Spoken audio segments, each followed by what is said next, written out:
अस्सलाम वालेकुम। Welcome back students. पोएं लेक्चर में असां एसे राइटिंग जा जेके स्किल्स आहिनि उहे सिखियासीं, जंहिंमें तव्हांखे मुख़्तलिफ़ लेवल्स मां सम्झायूं। पहिरीं लेवल तव्हांखे वोकेबलरी जी सम्झाई, वर्ड्स कीअं इम्प्रूव कजनि। उन खां पोइ मां तव्हांखे सेंटेंस जी लेवल ॿुधाई, उन खां पोइ पैराग्राफ जी लेवल ॿुधाई, उन खां पोइ एसे जी। असां डिटेल में एसे राइटिंग जे कुझु पार्ट्स ते ॻाल्हायोसीं। वोकेबलरी ते असां पहिरियों ॻाल्हाए चुका आहियूं। हाणे असां सेंटेंस ते ॻाल्हाईंदासीं, जेका असांजी नेक्स्ट लेवल आहे। त there are 4 basic sentence structures. Number 1, simple sentence. हमेशह हिकिड़ो सादो जुमिलो हूंदो आहे, शुरूआत थींदी आहे उतां with just one independent class, जंहिंमें हिकिड़ो आज़ादु क्लास हूंदो आहे। आल्सो कॉल्ड मेन क्लास, जेके मेन क्लास चई सघूं था असां। Example, Ahmad laughed. अहमद ॾिसो सब्जेक्ट आहे, लाफ्ड वर्ब आहे, हिन में सिर्फ़ु 2 लफ़्ज़ आहिनि। त हिन में हिकिड़ो इंडिपेंडेंट क्लास आहे लाफ्ड, हू खिले थो। Number 2, compound sentence. Simple sentence में ॾिसो त अहमद सब्जेक्ट आहे, लाफ्ड वर्ब आहे, सिर्फ़ु 2 लफ़्ज़ आहिनि। कंपाउंड में 2 खां वधीक थी सघनि था। Compound sentence at least 2 independent classes.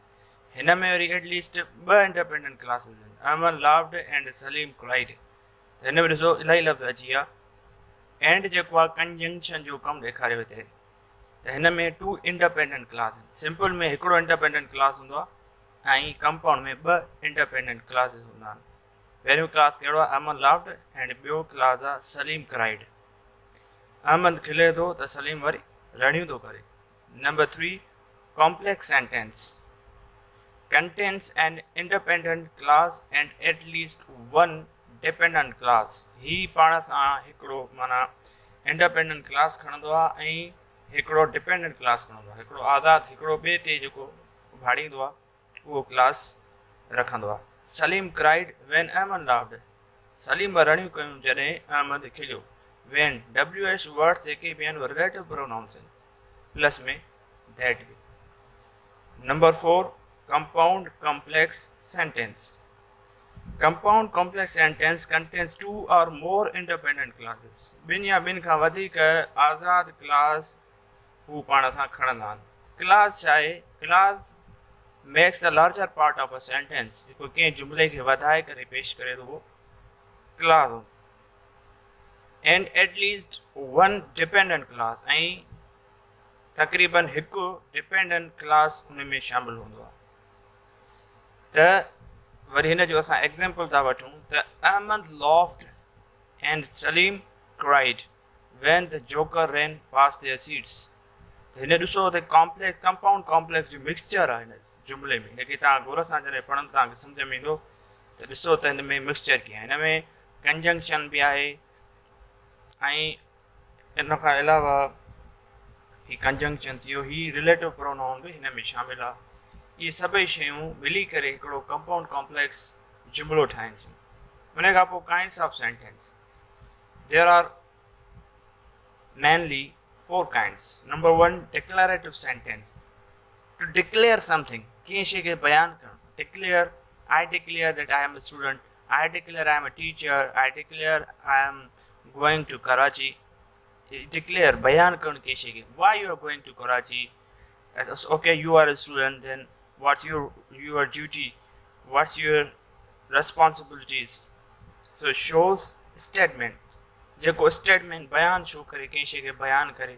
Humpty Dumpty sat on a wall, I am going to Sakhar for shopping। Statements। Number 2, interrogative sentence। जुमिले खे उच्चारण बि सिखो, प्रोनाउंसिएशन ते कमु कयो। ऐं अॻिते हली लेक्चर मां तव्हांखे प्रोनाउंसिएशन ते बि लेक्चर हिकिड़ो डिलीवर कंदुमि। स्पेलिंग एरर्स जेके हूंदियूं आहिनि उन ते बि असां कमु कंदासीं। Interrogative sentence, ask questions. Those kind of sentence which ask questions. What is your name, where are you going, what's your father. जेके बि क्वेश्चंस आहिनि, इहे interrogative sentence. Number 3, imperative sentence. ताजबी जुमला, shows request, commands and entries. अमरी जुमला, हिनखे अमरी जुमला चऊं था, जेके रिक्वेस्ट अर्ज़ु कनि, जेके असांखे हुकुम जारी कनि या का सलाह कनि, इहे इम्परेटिव जुमिला हूंदा आहिनि, अमरी जुमिला जेके असां चऊं। Number 4 exclamatory sentence, show the strong feelings, जेके मज़बूत ख़्यालात जज़्बात पेश कनि। इंटरजेक्शन में तव्हां पढ़ियो हूंदो, जंहिंमें साइन ऑफ एक्सक्लेमेशन हूंदी आहे आख़िर में, जीअं ओ,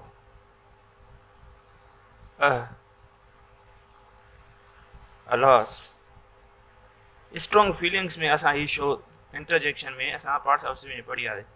एक्सक्लेमेटरी सेंटेंस में स्ट्रॉन्ग फीलिंग्स शो कंदा। Hurrah I win the match, alas I lost my book. सो ही कुझु काइंड्स जा सेंटेंसिस आहे। त स्टूडेंट हाणे अचूं था असां पैराग्राफ ते। त पैराग्राफ खां पहिरियों असांखे टॉपिक जेका पार्टीशन ऑफ सेंटेंस आहे उहा कीअं हुजणु घुरिजे। कंहिं टॉपिक ते लिखूं था, उन में जुमिला असां लिखूं था, त जुमिले जी पार्टीशन कीअं हुजणु घुरिजे। जुमिला टिनि क़िस्मनि जा थी सघनि था। हिकिड़ा नैरो सेंटेंस थींदा आहिनि, सोढ़ा जुमिला। हिकिड़ा बैलेंस सेंटेंस हूंदा आहिनि, हिकिड़ा वाइट सेंटेंस हूंदा आहिनि, वेकिरा जुमिला। असांखे विच थरा जुमिला इस्तेमालु करणा आहिनि। असांजो जुमिलो न त सोढ़ो हुजे न त वेकिरो हुजे, पर विच थरो हुजे। नेरो हूंदो त पढ़ंदड़ पोइ बि मुंझंदो ऐं हुनखे मज़ो न ईंदो त हिकिड़ी शइ शुरू थी ख़तमु थी वई। वाइट बि न हुजे, एॾो वॾो बि न हुजे जो पढ़ंदड़ बोर थी वञे। हिन लाइ बैलेंस सेंटेंस हुजणु लाज़मी आहे। Now comes to the third level of essay writing, paragraph. It is the most important level, and you have to understand the word paragraph. What is paragraph? Paragraph is a combination of two words. Para means line and graph means pictorial representation. Pictorial representation means imagination, tasavvur. First comes to the line that you have to write the essay on line. Every line you have to make a format systematically. तव्हांखे हर शइ line ते लिखणी आहे। Scattered words न हुजनि। जेको reader आहे उहो ईअं न हुजे त माना मिसाल जे तौरु हिकिड़ी शइ हिते लिखियलु आहे, इंडेंट त असांखे छॾिणो आहे, हीअ फॉर्मेट आहे, हीअ इंडेंट आहे ऐं हीअ स्केप आहे। इहो असांखे हर लाज़मी छॾिणो आहे। तव्हां कोई बि किताबु खणी ॾिसो, कोई बि एसे खणी ॾिसो, हुन में इंडेंट या स्केप ज़रूरु छॾियलु हूंदो। बाक़ी हिन लाइन जो असां ज़िक्र कंदासीं त हीअ अगरि स्केटर्ड हूंदी, हिकिड़ी शइ हिते लिखियलु हूंदी, हिकिड़ी हिते, हिकिड़ी हिते, हिकिड़ी हिते, त जेको रीडर आहे उहो पहिरियों हेॾे ॾिसे, वरी हेॾे ॾिसे, वरी हेॾे ॾिसे, वरी हेॾे ॾिसे, एतिरो टाइम कंहिं वटि न आहे त पढ़ंदड़ बोर थी। हुन लाइ तव्हांखे लाइन ते पैराग्राफ लिखिणो आहे। हीअ शइ ॾाढी इंपॉर्टेंट आहे, इमेजिनेशन, तसवुर। तव्हां जेका शइ लिखो था, पढ़ंदड़ उहो गुम थी वञे। मिसाल तौरु माए स्कूल ते तव्हां लिखो, माए स्कूल ते हर को लिखंदो आहे हेतिरा क्लास अथई, हेतिरा टीचर आहिनि, हीअं ऑफिस आहे, गार्डन आहे, प्लेग्राउंड आहे, पर तव्हांखे अहिड़ो तसवुरु पेश करिणो आहे स्कूल जो, जो पढ़ंदड़ गुम थी वञे तव्हांजे तसवुर में, इमेजिनेशन।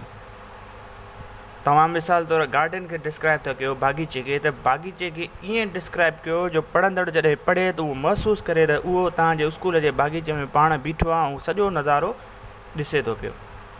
न त इमेजिनेशन न हूंदो त उहो पढ़ंदड़ बोर थी वेंदो। हाणे इमेजिनेशन छा हूंदो आहे? मां हिकिड़ो कॉलम लिखियो हुयो, उन मां हिकिड़ो कुझु सिटूं तव्हांजे ॾाढो पेश कयां थो, जंहिंमां मां इहो तव्हांखे सम्झाइण जी कोशिशि कंदुसि त तसवुरु छाखे चइबो आहे।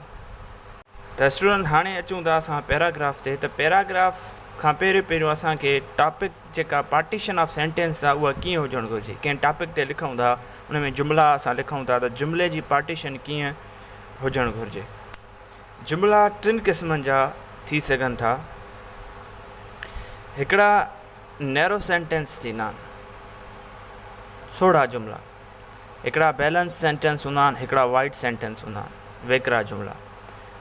असांखे विच थरा जुमिला इस्तेमालु करणा आहिनि। असांजो जुमिलो न त सोढ़ो हुजे न त वेकिरो हुजे, पर विच थरो हुजे। नेरो हूंदो त पढ़ंदड़ पोइ बि मुंझंदो ऐं हुनखे मज़ो न ईंदो त हिकिड़ी शइ शुरू थी ख़तमु थी वई। वाइट बि न हुजे, एॾो वॾो बि न हुजे जो पढ़ंदड़ बोर थी वञे। हिन लाइ बैलेंस सेंटेंस हुजणु लाज़मी आहे। Now comes to the third level of essay writing, paragraph. It is the most important level, and you have to understand the word paragraph. What is paragraph? Paragraph is a combination of two words. Para means line and graph means pictorial representation. Pictorial representation means imagination, tasavvur. First comes to the line that you have to write the essay on line. Every line you have to make a format systematically. तव्हांखे हर शइ line ते लिखणी आहे. Scattered words न हुजनि.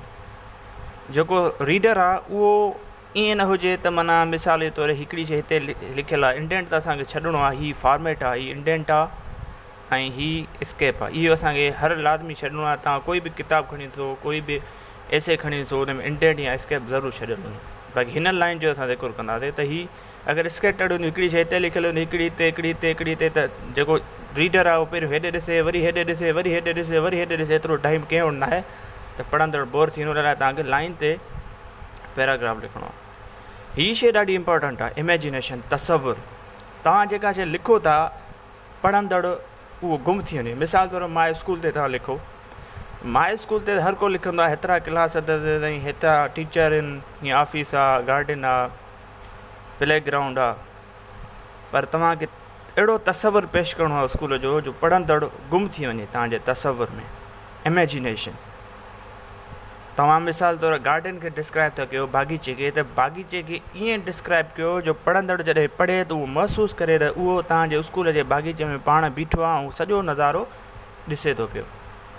न त imagination न हूंदो त उहो पढ़ंदड़ बोर थी वेंदो. हाणे इमेजिनेशन छा हूंदो आहे? मां हिकिड़ो कॉलम लिखियो हुयो, उन मां हिकिड़ो कुझु सिटूं तव्हांजे ॾाढो पेश कयां थो, जंहिंमां मां इहो तव्हांखे सम्झाइण जी कोशिशि कंदुसि त तसवुरु छाखे चइबो आहे.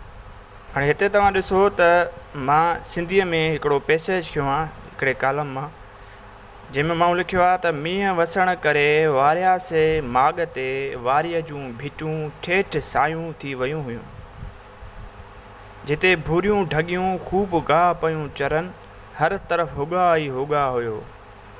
तोड़े जो जुलाई महीनो हुयो मगर पूरो माॻ ठरियलु हुयो. मींहुं वसनि वारियासीं इलाइक़े ते सोचो जिते वारी हुजे ऐं उते मींहं वसनि, वरी वारियुनि जी भिटूं ठेठि सायूं गाहनि जे करे, गुलनि जे करे सायूं थी वञनि, त उहो केॾो न ख़ूबसूरत नज़ारो हूंदो. जिते भूरियूं ढगियूं, अछे रंग जूं ढगियूं में ॻऊं बीठियूं हुजनि ऐं गाह चरनि, गोल्डन वारी भिटूं, उन ते गाह फुटनि, मींहं वसनि, उते अछियूं ढगियूं बीठियूं हुजनि. हिकिड़ो तसवुरु आहे. हर तरफ़ हुगा ई हुगा हुजे, वलियुनि जे करे, गुलनि जे करे, गाहनि जे करे ख़ुशबू हुजे, उहो हुगा हुजे. ऐं जुलाई भली गर्मियुनि जो महीनो हूंदो आहे न, त तव्हां थर पार्कनि में अगरि मींहुं वसे, भली गर्मियूं हुजनि त उते थधि पैदा थी वेंदी आहे. इहो हिकिड़ो उतां जो नेचुरल फैक्टर आहे. सो हीअ हिकिड़ो पैसेज जो ॾिसो त हिन में मां तसवुरु कहिड़ो पेश कयो आहे. मींहं जो वसणु, वरी वारियासो माॻ हुजे जिते सोनहरी भिटूं हुजनि, उहो भिटूं मींहं वसण जे करे सायूं थी वञनि. उन सावक ते यानी गाहनि ते वरी अछियूं भूरियूं ढगियूं ॻऊं चरनि, हर तरफ़ ख़ुशबू ई ख़ुशबू हुजे. इहो हिकिड़ो तसवुरु आहे. पढ़ण वारे खे मज़ो ईंदो. उहो ईअं इमेज कंदो ॼण हू वारीअ ते पाण बीठो आहे, हू पाण मींहं में भिॼे थो, हू पाण अखियुनि सां ॾिसे थो ढगियूं कीअं थियूं चरनि, कुदरत जी गुनागुन रंगीनियूं रंग बरंगी शयूं हुन जे साम्हूं ईंदियूं. त हिकिड़ो तमामु प्यारो ऐं ख़ूबसूरत तसवुरु हुन जे ज़हन में जनमु वठंदो. Subscribe now and press the bell icon. Never miss an update.